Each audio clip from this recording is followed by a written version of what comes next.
από το βιβλίο Δευτερονόμιο, κεφάλαιο Κάπα Σίγμα Ταφ, 26 κεφάλαιο και εδάφιο 16. Σελίδα λοιπόν 199.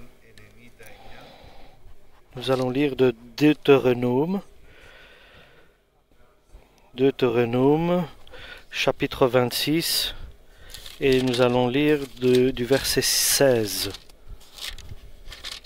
Donc, Deutéronome 26, verset 16. Aujourd'hui, l'Éternel, ton Dieu, te commande de mettre en pratique ses lois et ses ordonnances. Tu les observeras et tu les mettras en pratique de tout ton cœur et de toute ton âme. Aujourd'hui, tu as fait promettre à l'Éternel qu'il sera ton Dieu, afin que tu marches dans ses voies, que tu observes ses lois, ses commandements et ses ordonnances, et que tu obéisses à sa voix. Et aujourd'hui, l'Éternel t'a fait promettre que tu seras un peuple qui lui appartiendra, comme il te l'a dit, et que tu observeras tous ses commandements, afin qu'il te donne sur toutes les nations qu'il a créées la supériorité en gloire, en renom et en magnificence, et afin que tu sois un peuple saint pour l'Éternel, ton Dieu, comme il l'a dit. Amen, pour la parole de l'Éternel. Donc Dieu a fait sortir le peuple d'Israël avec une main puissante d'Égypte, selon qu'il a levé Moïse pour qu'il puisse guider le peuple d'Israël vers une terre où il y a une bonne abondance de miel et de lait.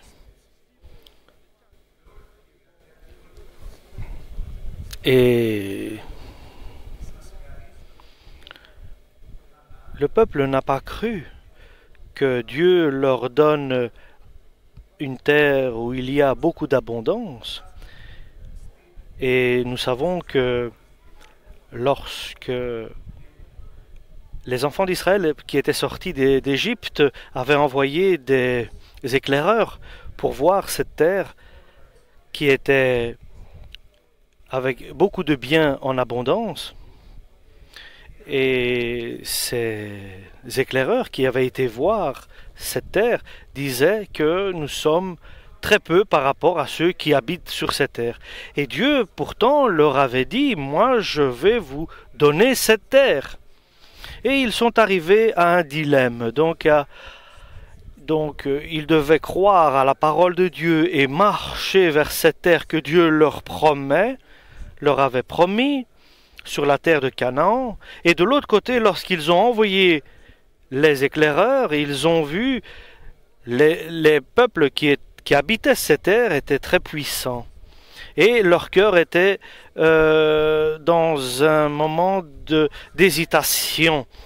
Ils ne pouvaient pas obéir totalement à la parole de Dieu parce qu'ils voyaient ces peuples qui habitaient cette terre de Canaan qui était puissant.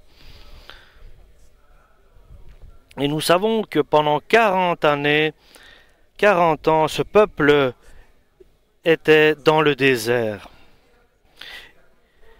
Et leurs enfants avaient peur qu'ils allaient être détruits dans la terre de Canaan. Ces enfants-là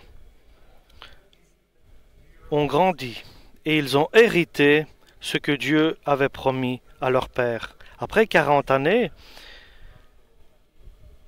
sortis du désert et arrivés à Canaan, avant d'entrer à Canaan, Moïse leur a dit, il leur a annoncé encore une fois la parole de Dieu et il leur a annoncé les commandements de Dieu. Et puisqu'il les a annoncés, il leur a annoncé la parole de Dieu. Quelle est la volonté de Dieu, il leur a dit. Et il leur a révélé quelle est l'œuvre de Dieu et quel va être le résultat et les conséquences de leur obéissance. Et il leur a tout dit, il n'y a rien qu'il a gardé caché, mais il a tout annoncé au peuple. Et Dieu l'avait préparé pour une union entre Dieu et son peuple, entre Dieu et ses élus,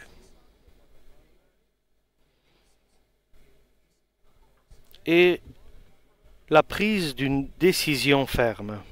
Et Dieu désire faire un testament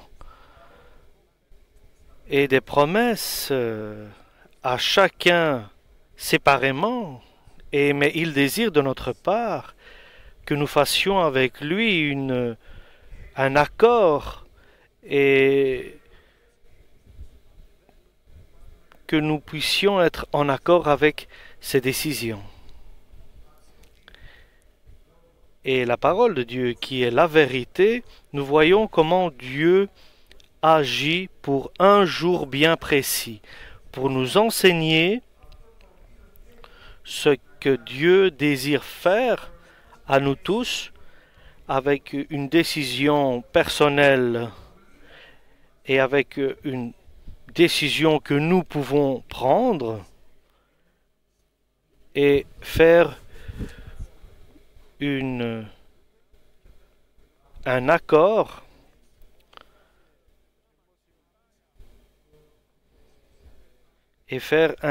entre Dieu et nous. Chers frères et sœurs, ce que Dieu a fait avec Moïse, Dieu désire faire avec tous les siens, avec ses élus.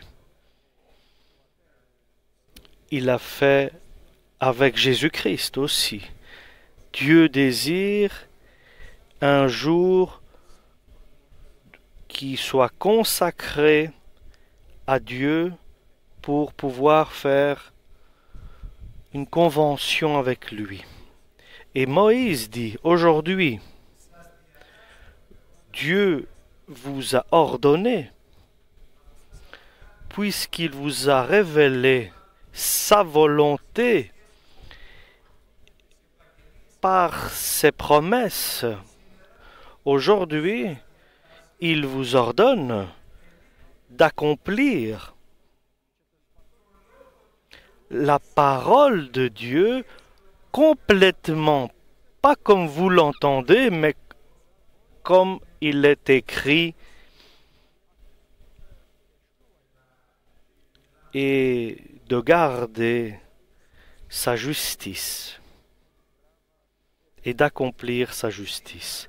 Et aujourd'hui que Dieu vous a choisi, qu'il vous a invité, qu'il vous a appelé et qu'il vous ordonne, il désire de votre part l'obéissance, votre obéissance à la parole de tout votre cœur et de toute votre âme. Un accord qui vient de la part de Dieu et le peuple de Dieu accepte cette décision de Dieu, cette volonté de Dieu, et accepter la volonté de Dieu avec joie.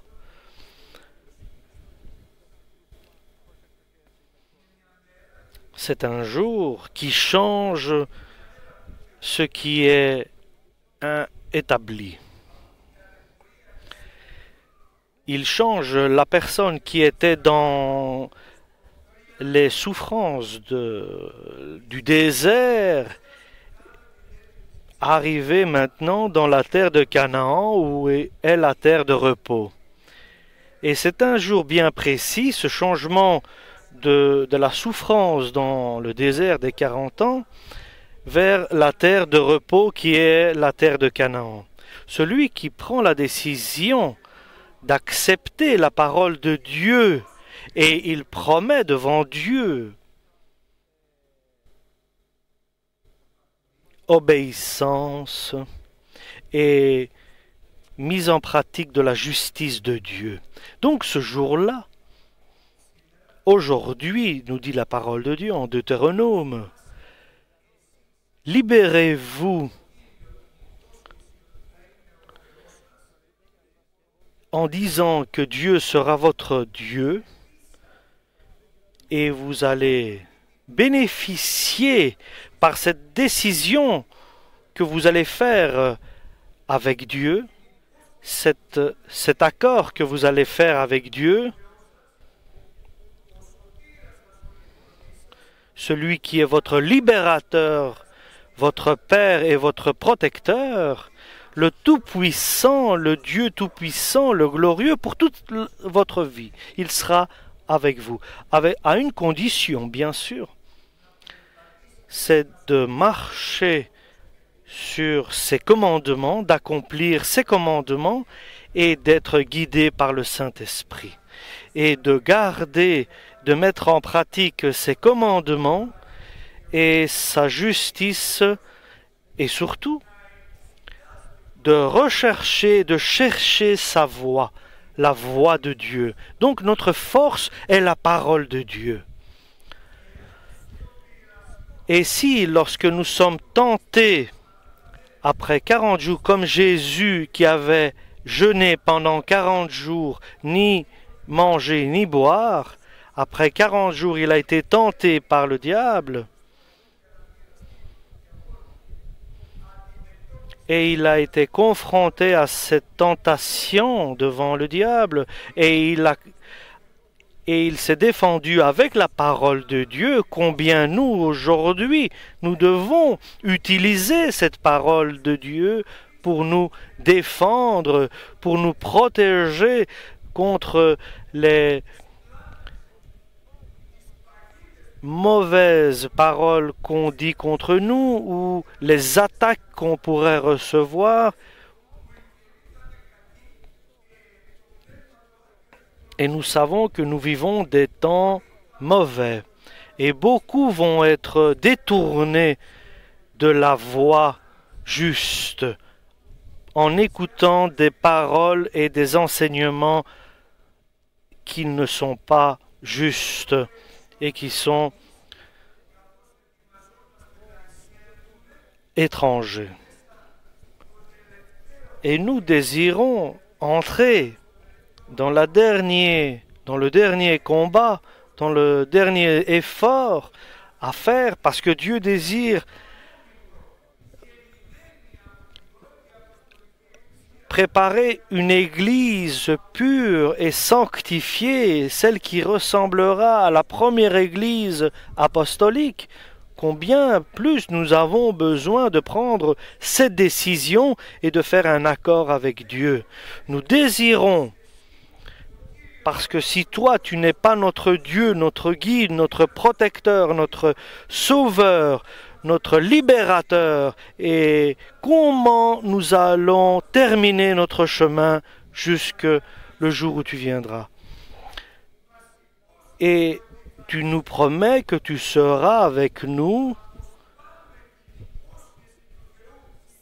Et aujourd'hui, nous désirons que la promesse de Dieu devienne une réalité dans notre vie. Que Jésus-Christ soit notre Maître, notre Seigneur,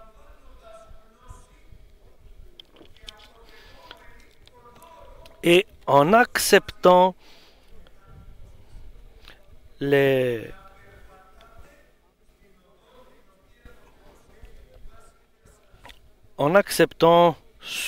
ordres que nous donne Dieu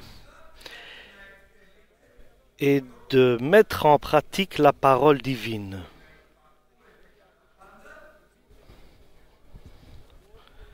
Et d'obéir en tout point le Saint-Esprit.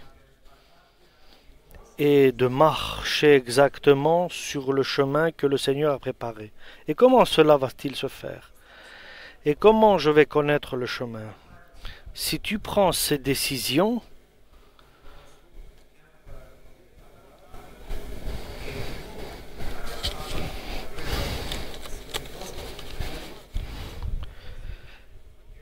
moi, dit Dieu, je vais te donner de la sagesse pour que tu puisses comprendre exactement ma volonté. Deuxièmement, moi, je vais t'enseigner, puisque tu as compris ma décision et ma volonté. Moi, je vais t'enseigner le chemin sur lequel tu vas t'avancer, avancer, marcher, suivant la parole de Dieu. Et moi, nous dit Dieu, je vais te conseiller. Moi, je vais te guider, te diriger par le Saint-Esprit.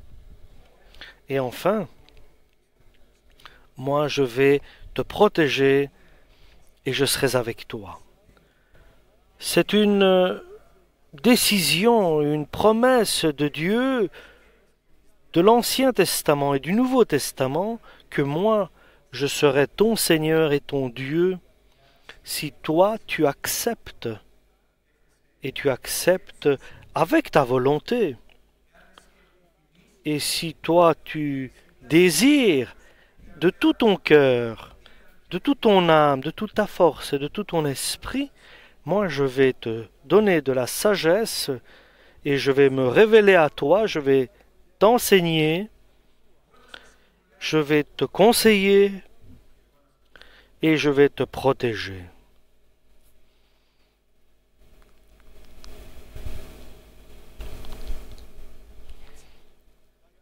Et ainsi, à la suite, après cet accord que Dieu a fait avec l'homme, avec les hommes, le Seigneur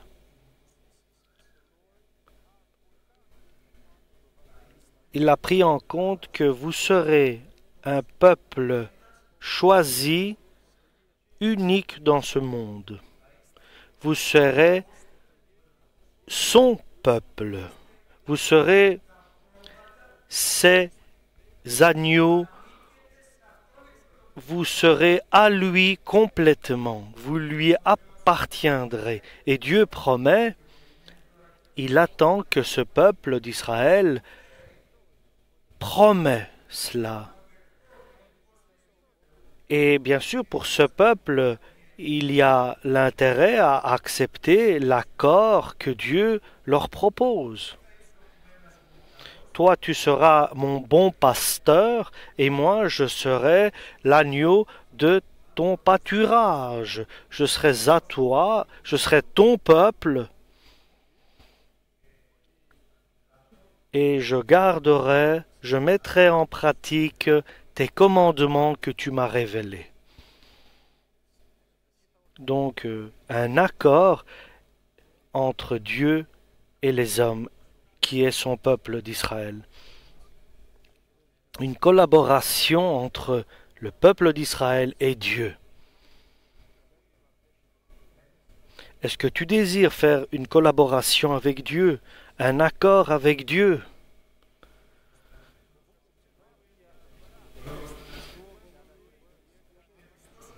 Et celui qui promet est fidèle, il ne peut pas renier ses paroles. Aujourd'hui, tu vas prendre la décision de faire un accord avec Dieu. Aujourd'hui, tu vas signer de ta parole un accord avec Dieu. Et cet accord va être scellé, va être estampillé avec le sang de Jésus-Christ. Et cet accord va s'édifier, va grandir, va évoluer avec le Saint-Esprit. Dans notre vie, nous avons signé beaucoup d'accords. Des accords de travail, des documents de location, avec différentes sociétés.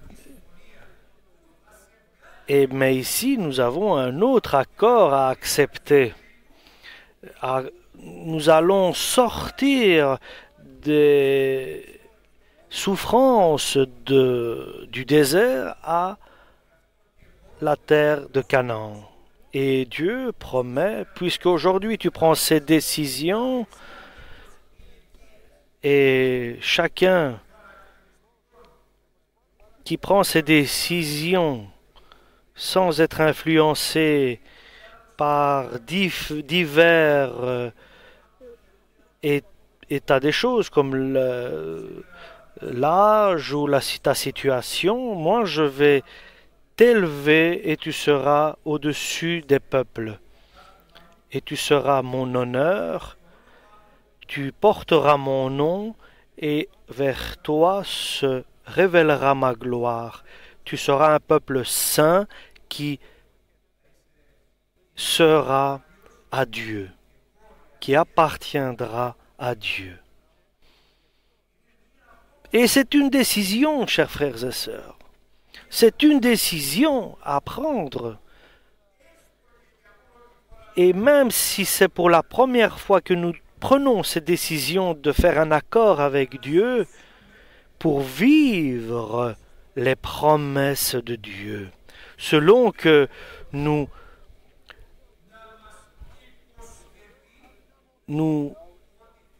demandons à Dieu qu'il sera notre Seigneur et notre Maître, et nous nous engageons avec notre décision, avec notre volonté,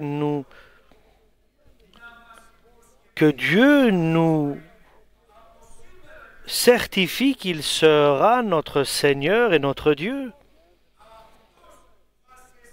Et lui, il va nous donner de la sagesse. Lui, il va nous enseigner le chemin sur lequel nous devons avancer. Lui, il va nous conseiller. Lui, il va nous protéger. Et lui, il va nous transférer du désert où c'est la souffrance, où nous sommes aujourd'hui. Et bien sûr, nous allons passer victorieusement de cet état de désert vers la terre de Canaan. C'est lui qui va briser les liens du diable sous nos pieds.